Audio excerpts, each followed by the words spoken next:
Quase 1h40. Como vocês assistiram antes do intervalo, o ministro Fernando Haddad se dispôs a conversar ali com alguns jornalistas na saída da comissão. Ele disse que ficou inviável permanecer junto aos deputados depois de um bate-boca com parlamentares da oposição, entre eles Nicolas Ferreira, deputado do PL. Está com a gente agora ao vivo? Eu tenho a Gabriela Veras, junto ao deputado Nicolas. Tudo bem, deputado? Bem-vindo ao nosso Bastidores CNN.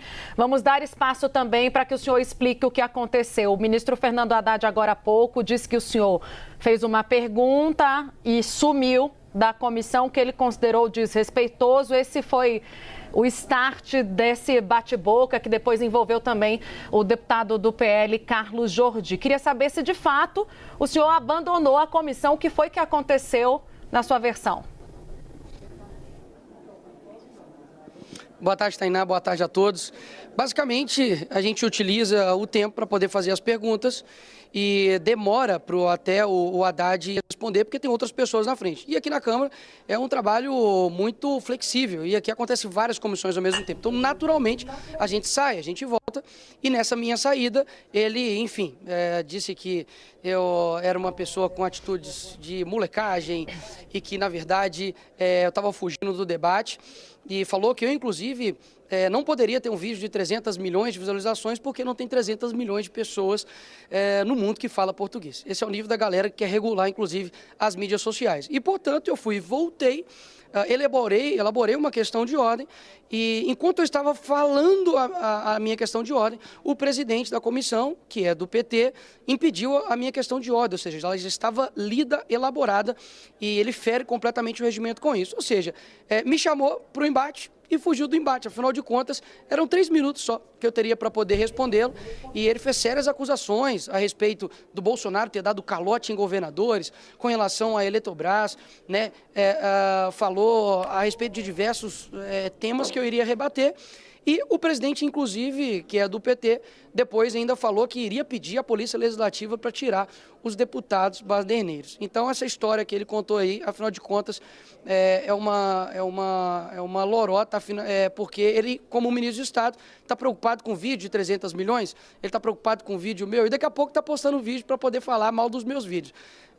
Realmente é lamentável que um ministro tenha medo de um menino de 1,69 m.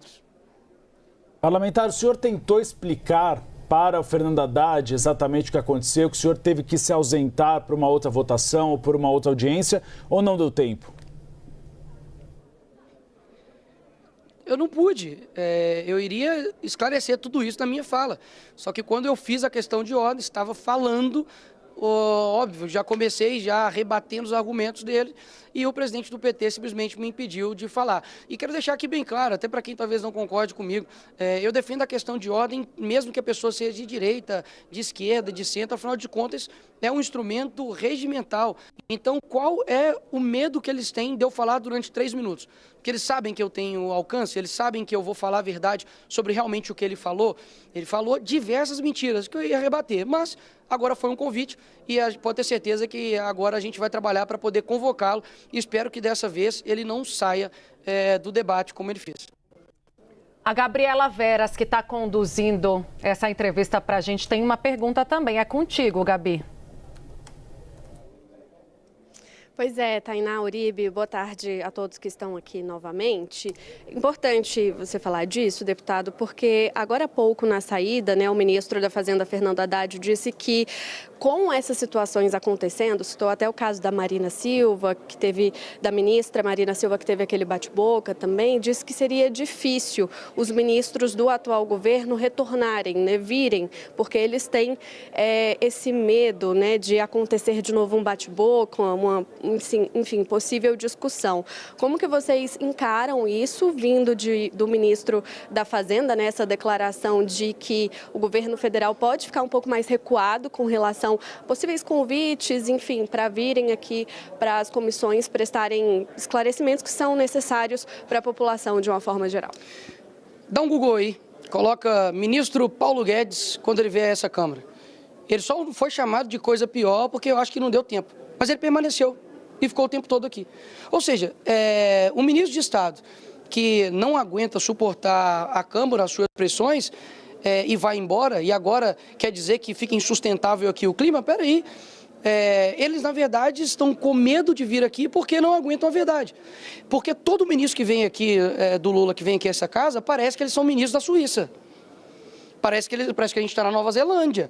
Hoje o ministro Haddad falou assim, não, tá tudo bem, o Brasil tá tudo bem. Aí eu falei com ele, poxa, dá uma passeada no supermercado, vai aí ver o preço do café, o preço da picanha, né, o preço dos ovos, vê como está a situação econômica do nosso país, só tem aumento de impostos, a cada 37 dias um aumento de impostos, sabe? Então, pior do que essas medidas, eles não reconhecerem e serem desonestos de como eles estão levando o caminho à destruição. Não fui eu que falei, foi a ministra do próprio governo Lula, que falou que praticamente, nessas palavras assim, que 2027 não tem mais como pagar as contas públicas. Agora, de 26 anos de governo, de 24 anos do governo, desde 2022, 18 são do PT, a culpa é só do Bolsonaro? Então é inacreditável, ué. É muito bom ser petista, você faz o que você quiser e nunca a culpa é sua. Uai, eu quero ser petista no meu casamento também, ué. A culpa nunca vai ser minha, a culpa sempre vai ser da minha esposa, e qualquer coisa que aconteça, eu boto a culpa no outro, já que a culpa é minha, né, eu boto quem quiser. Então, assim, eles estavam rindo, debochando na comissão, como se, assim, o Brasil tivesse ótimo e nós estivéssemos ali fazendo mera oposição. Peraí, tem gente na ponta que está sofrendo para poder colocar comida na mesa sabe? Empresas quebrando, pessoas saindo daqui do Brasil porque não tem condições. Isso é desde a pessoa mais na ponta até as pessoas que estão lidando com o mercado. Ninguém está satisfeito. Deputado. E é eu que estou louco? É eu que estou falando loucura aqui? Diga, Tainá. Para a gente não perder o fio da meada, vamos lá, vamos para as questões práticas, porque parece que tem uma coletiva de imprensa ainda hoje, o líder Sóstenes Cavalcante se propôs a falar também sobre essa questão do IOF. A oposição, ela, claro, é contrária à medida do decreto do governo, mas vai apresentar alternativas, a ideia é essa, deputado. E mais, aproveitando esse gancho, tem gente no seu partido falando em obstrução. É um caminho na sua avaliação? Olha, querer apresentar a solução para esse governo que não tem responsabilidade fiscal nenhuma é eu querer mostrar o ECA para o Nardoni. Não faz sentido, ele não vai seguir. Então, assim, o que deve ser feito com o IOF? Não deve ser feito, tem que ser colocado um PDL, que inclusive eu estou pedindo à relatoria para que seja derrubado todas as medidas a respeito do IOF. A gente chegou num ponto de ter imposto sobre investimento e ainda o ministro Haddad, em toda a sua incompetência, falar que isso só afeta pessoas que têm cobertura no apartamento. Peraí. Então quer dizer que empresas, pessoas que investem no Tesouro Direto, todas essas pessoas, elas são milionárias, elas são ricas e isso não afeta o público em geral, com aumento, obviamente, também de inflação e de impostos. É uma responsabilidade gigantesca da parte dele fazer isso. Só que a crise econômica que nós estamos vivendo hoje não é uma crise, é um plano. Eles querem, de fato, destruir o nosso país. Basta ver que o governo anterior deixou 54 bilhões de superávit. No outro ano, em apenas um ano, o Lula deixou 230 bilhões de rombo. Todas as estatais estão dando prejuízo.